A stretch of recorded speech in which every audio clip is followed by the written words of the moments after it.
আচল, চলো না আমরা আজ কোনো রুমে সময় কাটাতে যাই। কেন রুমে যেতে হবে? আমরা তো ঘুরতে আসছি। কিছু সময় ঘোরাঘুরি করে বাসায় চলে যাব।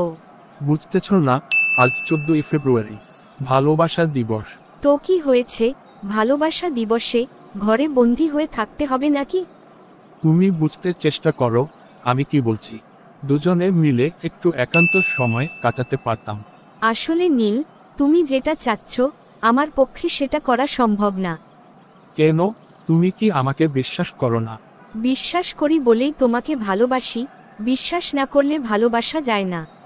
তাহলে চলো না আমার সাথে। দেখো, দূর থেকেও ভালোবাসা যায়, কাছে না এসেও ভালোবাসা যায়, যদি ভালোবাসার মতো মন থাকে। যদি সত্যি আমাকে ভালোবাসো তাহলে পাপের আবদার করো না প্লিজ। কি এমন ক্ষতি হবে বলো? আসলেই তোমার কোনো ক্ষতি হবে না, যা হবার আমারই হবে।